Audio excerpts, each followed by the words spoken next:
काल वॉकच्या चर्चेदरम्यान आपल्यावर प्रफुल्ल पटेल यांनी खूप आरोप केला. त्यांनी म्हटले तुम्ही तुमचा पक्ष बदलला, हे कोण बोलताय? प्रफुल्ल पटेल. त्याने आरशात पाहायला पाहिजे या माणसानं. बघा, असं आहे की अशा लोकांच्या तोंडाला काय लागायचं ज्याने आपल्या बापाच्या पाठीत खंजीर बसला. त्यांचं अख्खं आयुष्य हे काँग्रेस पक्षात, मग शरद पवारांबरोबर, बाप त्यांचा शरद पवार, माननीय शरद पवार, त्या बापाच्या पाठीत खंजीर बसणारा हा माणूस पित्रांना बोलतो रंग बदलता.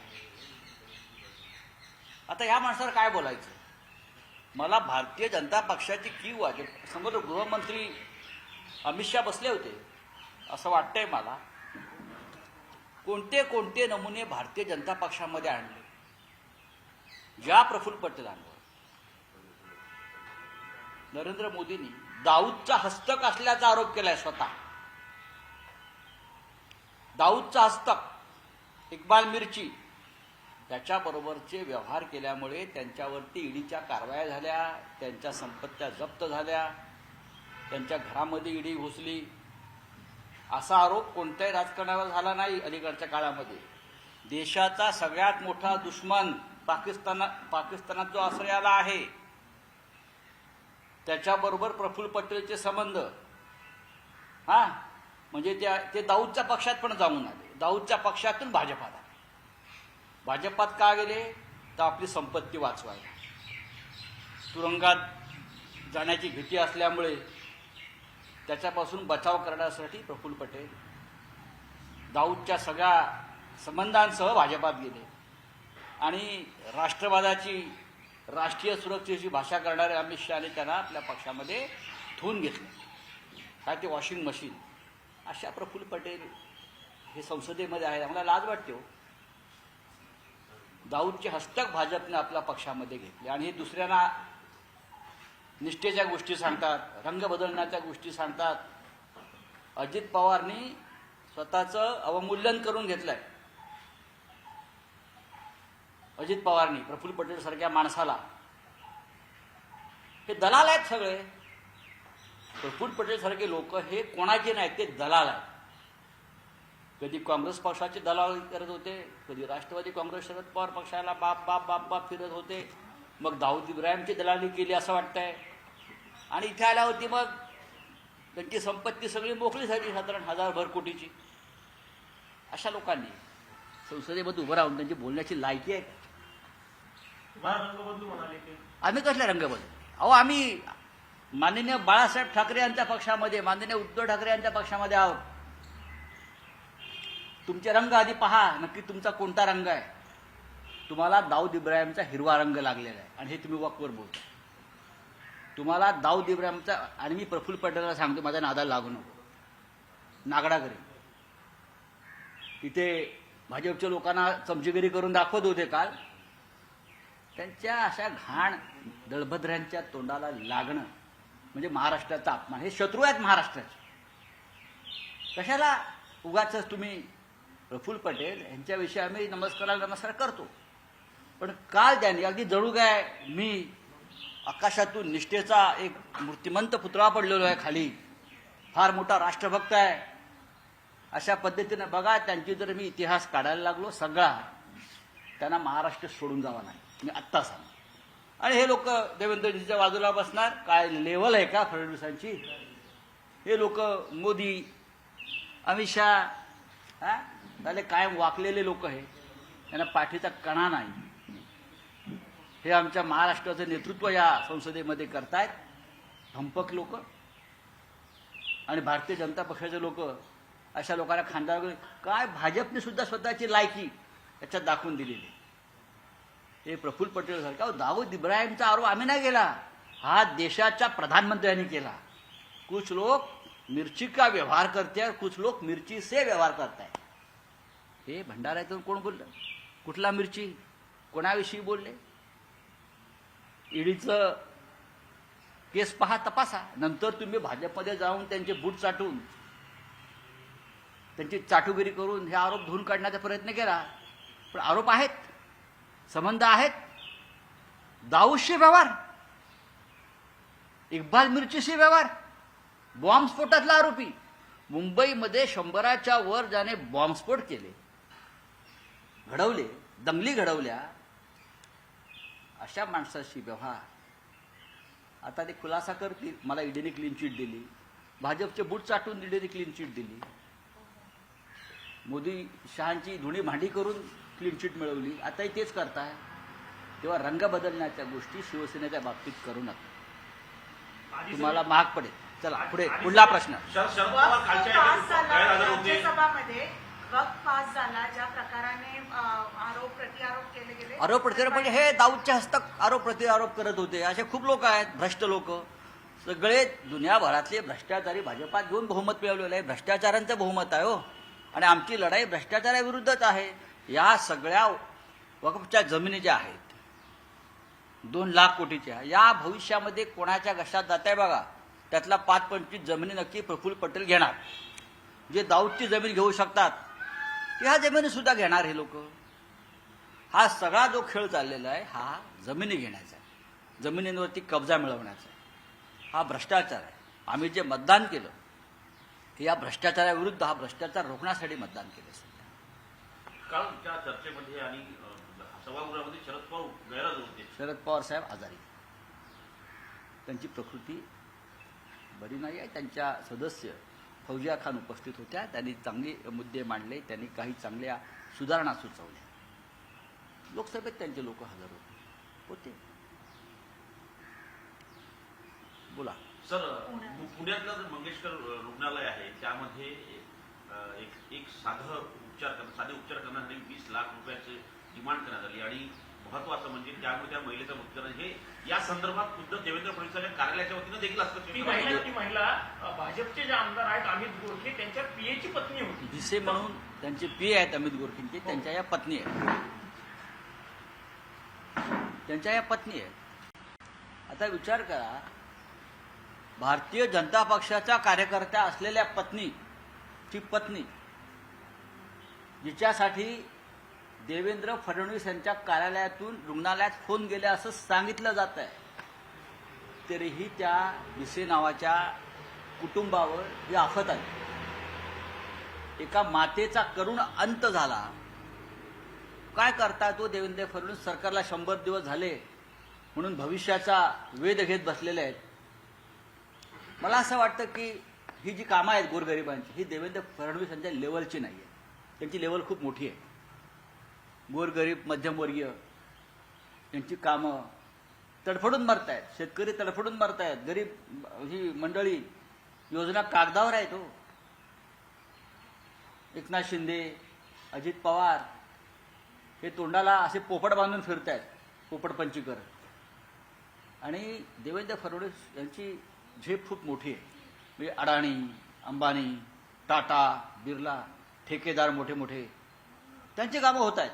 त्यांची लेवल ती आहे. त्याच्यामुळे त्यांना देवेंद्र फडणवीस यांना त्यांच्या लेवलची कामं सांगायला पाहिजे. गोरगरिबांची कामं देवेंद्र फडणवीस कसे करतात? त्यांना ते सवयच नाही या पक्षाला, वया मुख्यमंत्र्यांना. त्यांची आता लेवल खूप वर गेलेली आहे. म्हणजे असे भाजपचे कार्यकर्ते असे तडफडून मरत आहेत. बायका, मुलं, आरोग्य सेवेचे धिंडवडे निघाले. नुसतं दम तिथे बसून मंत्रालयात दम देणं सोपं असतं हो. हे सहन करणार नाही, ते सहन करणार नाही. अख्ख्या महाराष्ट्रामध्ये अराजक आणि बदबदपुरी माजलेली अख्ख्या महाराष्ट्रामध्ये. आणि मोदीचं भजन करत बसले. हा, रोज नव्या घोषणा करतात. 100 दिवसाचा वेध घेणार आहेत म्हणे. मागच्या आणि पुढच्या काय घेणार? तुमच्या समोर एक माता अशा पद्धतीनं त्या कुटुंबाकडे 20 लाख रुपये नाही आहेत. 20 लाख रुपये महाराष्ट्रामध्ये एक सामान्य माणूस उपचारासाठी देऊ शकतो का? तयारी दाखवली होती, पण शेत विकून. माझ्याकडे सगळी माहिती आहे. देवेंद्र फडणवीसच्या तोंडावर फेकू शकतो मी ही माहिती. त्यांना आम्ही बोललो का मिरच्या झोमतात वरून खालून. पण जरा तुमची लेवल खाली आणा. एवढी वर सुद्धा नेऊ नका. गौतम अडाणी, अंबानी, बरं का, हा महाराष्ट्र त्यांचा नाही आहे. ज्यांच्यासाठी तुम्ही काम करता हा महाराष्ट्र ठेकेदारांचा नाही आहे. हा महाराष्ट्र ज्या काल माता तडफडून मेल्या भिसे, हा त्यांच्यासारख्यांचा महाराष्ट्र आहे. आणि तुम्ही त्यांना काय जीवन त्यांचं कसं केलं? या भिसे लोकांनी तुम्हाला मतं दिली आहेत, त्यांची तुम्हाला काळजी नाही. हा लेवलचा प्रश्न आहे. भारतीय जनता पक्षाची आणि फडणवीसांची लेवल आता ही ज्याच्याकडे रुग्णालयावरती कारवाई केली पाहिजे, मंगेशकर हॉस्पिटलवरती कारवाई केली पाहिजे असं फडणवीसांनी हिंमत असेल तर करावी. हिंमत असेल तर कारवाई करावी ना. ज्या ज्या डॉक्टरांची नावं घेत आहे भिसे कुटुंब, हां. ज्या ज्या डॉक्टरांची, बंद करावं ना. हिंमत आहे का? तुमची हिंमत फक्त विरोधी पक्षाचे कार्यकर्त्यांना तुरुंगात टाकण्यापुरतीच. बाकी तुमच्यात काय दम आहे? ज्या दिवशी तुमच्याकडे सत्ता नसेल, रस्त्यावर तुमच्याकडे कावळा सुद्धा भुंकून बघणार नाही आणि कावकाव करणार नाही. म्हणजे कारवाई होणार नाही असं मला वाटतं. करून दाखवावी कारवाईची नाटकं, जशी बीडमध्ये कारवाईची नाटकं चालली आहेत. हा, करून दाखवावी. माझं आव्हान आहे त्यांना. मी त्यांना स्पष्टपणे सांगतो की ज्या बाईंचं काल मृत्यू झाला तिचे शाप लागतील तुम्हाला.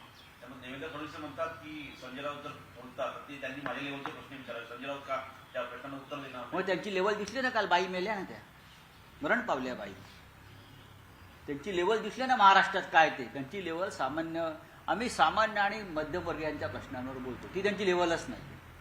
त्यांची लेवल अडाणी, अंबानी, प्रफुल्ल पटेल, दाऊद इब्राहिम, इक्बाल मिर्ची, अशी त्यांची लेवल. तर त्या लेवलला असल्यामुळे त्यांना खाली काय चाललंय, बजबजपुरी अराजक अजिबात दिसत नाही. माणसं तडफडून मरतायत घराघरात, गावागावात. भ्रष्टाचाराने किडलाय हा महाराष्ट्र. काय करतायत देवेंद्र फडणवीस? गुन्हेगारी वाढली आहे, नुसती वाढली नाहीये, रस्त्यावर मुर्दे पडतायत. रस्त्यावर काल नागपुरात परत गोळीबार झालाय. फडणवीसांना माहिती आहे का? नागपूरला त्यांच्या घरासमोरच्या मार्केटमध्ये गोळीबार झाला आणि एक माणूस मरण पावला. ही त्यांची लेवल आहे गृहमंत्र्यांची. घरासमोर गोळीबार होतो नागपुरात. बोलिये, हो गया हिंदी में. सर, अरुणाचल मध्ये 4000 चौरस किलोमीटर चीनने आपल्या देशाची जमीन हडपली. काल राहुल गांधी यांनी आरसा दाखवला आहे का सरकार? तुम्हाला राहुल गांधी बोललेलं दिसतात. काल सकाळी माननीय उद्धव ठाकरे यांनी सुद्धा हाच मुद्दा मांडला ना. तुम्हाला वक्फ बोर्डाच्या जमिनीची चिंता आहे सरकारला. माननीय उद्धव ठाकरे साहेब काय म्हणाले? पण चीनचं घुसखोर या लडाखच्या हद्दीमध्ये 40,000 वर्ग किलोमीटर, म्हणजे जे काय आकडा दिला आहे तो, जमीन गिळून बसले. त्या जमिनीची चिंता नाही. आमचे हजारो काश्मीरी पंडित ज्यांना तुम्ही घर वापसीचं स्वप्न दाखवलं होतं, 370 कलम काढल्यावर तुमचं घर, तुमची जमीन तुम्हाला परत देऊ, काय झालं या 4-5-6 वर्षामध्ये? तुम्हाला काश्मीरी पंडितांच्या जमिनीची चिंता नाही. काल मी पार्लमेंटलाही हा मुद्दा मांडला आणि माननीय उद्धवजीने हा विषय म्हणा, त्यावर जरा लक्ष ठेवलं पाहिजे तुम्ही. अशा मुद्द्यांना फार गंभीर मुद्दे आहे. सर, तेलंगणा में 400 एकड़ फॉरेस्ट को डिस्ट्रॉय सर, किया गया है. शरद पवारांची तब्येत ठीक नव्हती असं तुम्ही म्हणताय राज्यसभेच्या मतदानावेळी. पण डॉक्टर अमोल कोल्हे असतील, बाळामामा म्हात्रे असतील, हे लोकसभेत मतदानावेळी नव्हते. मग त्यांनी- बाळामामा तर सदस्य होते जेपीसी. हो, बरोबर आहे, पण हा प्रश्न तुम्ही त्यांच्या पक्षाच्या नेत्यांना विचारला पाहिजे ना. बोले हिंदी में कुछ है. सर, तेलंगाना में 400 एकड़ फॉरेस्ट को डिस्ट्रॉय किया गया ठीक है. और बहुत सारे स्टूडेंट हैं, लेकिन शिवसेना बार-बार एनवायरमेंट का इशू उठाती है. शिवसेना आगे रहती है एनवायरमेंट के इशू को. इसको लेकर आपका क्या कहना है? उठाएंगे ना इसमें. हमारे पास जो पूरी इन्फॉर्मेशन आई है जरूर हम उठाएंगे. बोले क्या है? मुख्यमंत्र्यांचा आदेश आहे अर्थखात्यांच्या धोरणावर. सर, लोकसभा के बाद राज्यसभा से भी कल बिल पारित हो गया है, उसका भी देखिए, बिल तो पारित होना ही था, लेकिन हम हमारी बात रखी. ये जो बिल है, अमेंडमेंट बिल वक़्फ़ में, वो क्यों लाया है? मुसलमानों की चिंता है? मुसलमानों की संपत्ति की चिंता है? नहीं. ये पूरा जो संपत्ति है लाखों करोड़ों की वक्फ बोर्ड की, वो अपने कब्जे में लेने के लिए बिल लाया है. खास करके जमीनें, लैंड्स. अब देखिए आने वाले दिनों में लैंड्स किसके खिस्से में जाती है. अभी से सौदा शुरू हो गया है ये लोगों का. ये लोग ऐसे सीधे लोग नहीं है. जब जमीन दिखते हैं तो पागल हो जाते हैं, खा जाते. अभी धारावी की जमीन खा ली. मोदी जी के लाडले उद्योगपति ने पूरी मुंबई में जमीन ले ली उस मामले में. अब ये वक्त जमीन भी खा जाएंगे, खाने वाले हैं. बड़े बड़े कल भाषण कर रहे थे, गरीब मुसलमानों की चिंता, गरीब मुसलमानों की। ये कब से गरीब मुसलमानों की चिंता करने लगे? हाँ, ये सब नाटक था, छोड़ दीजिए, देख लेंगे बिल आप। पास होने के बाद तो ममता बनर्जी ने भी कहा है कि अगर सरकार आती है तो उसको चेंज करेंगे। ठीक है, अभी हमारे सरकार तो जरूर आ जाएगी ना एक ना एक दिन। सर, प्रफुल्ल पटेल को बालासाहेब ठाकरे की याद आई है कल सभा में। प्रफुल्ल पटेल को बालासाहेब ठाकरे की याद आने की जरूरत नहीं। बालासाहेब ठाकरे की अगर याद किसी को आती है तो वो अपने विचारों से निष्ठावान होना चाहिए। अपने बाप के पीठ में खंजर खुपस करे आदमी भाग गया। शरद पवार उनका बाप था, आदरणीय शरद पवार साहब उनके पिता समान थे। उनके पीठ में खंजर खुप कर ये लोग, ये आदमी, अगर हमको निष्ठा के पाठ कल पढ़ा रहे थे भाई, मेरे को तो बीजेपी वाले पर तरस आ रहा है। बड़ी बड़ी राष्ट्रभक्ति की बातें करते हैं, पाकिस्तान के साथ लड़ने की बातें करते हैं। जो दाऊद इब्राहिम पाकिस्तान में बैठा है, उनके साथ रिश्ते किसके हैं? ऑन रिकॉर्ड इकबाल मिर्ची, ये प्रफुल्ल पटेल की। बड़ा आरोप कर रहे हैं, वो तो सांसद है। मैं क्यों बड़ा आरोप कर रहा हूं? प्रधानमंत्री मोदी ने किया है। प्रधानमंत्री मोदी ने डिफेंस की जमीन हड़पने का आरोप किस पर किया था? अशोक राव चौहान। मिर्ची के साथ व्यवहार का आरोप किसने किया था? प्रफुल्ल पटेल के ऊपर मोदी जी ने किया। दोनों आज बीजेपी में है। ईडी का चार्जशीट पढ़ ली, ईडी का चार्जशीट पढ़ लीजिए। यहां आकर चाटुगिरी करके वो पूरे आरोप से मुक्ति मिली। वो इसलिए तो डर कर भाग गए। हम डरने वाले नहीं, हम हमारे पार्टी में जो हमारा रंग था ओरिजिनल, उनके साथ रहे। प्रफुल्ल पटेल जी ने कितने बार रंग बदला है, क्यों बदला है, किसके लिए बदला है, ये खुलासा वो करे ना। और मैं उनको इशारा देता हूं, वार्निंग करता हूं, शिवसेना के साथ फिर एक बार इस प्रकार की हरकत मत करना, बहुत महंगी पड़ जाएगी। आपकी हिस्ट्री पूरी है हमारे पास, पूरी। इंक्वायरी भी होनी चाहिए क्योंकि वो क्लीन चिट के बारे में बोल। क्लीन चिट तो आपको इस सरकार में मोदी जी की क्लीन चिट का तो काला बाजार होता है ना। आपके बीजेपी में जाइए, क्लीन चिट खरीद लीजिए। राज्यसभा लोकसभा में आधे एमपी तो क्लीन चिट मास्टर है। जो भाग हमारे एनसीपी के और पार्टी के सभी दागी लोग जाकर क्लीन चिट लेकर बैठे हैं और अंदर बैठकर हमें ज्ञान दे रहे हैं। भाई चलिए, थैंक यू वेरी मच।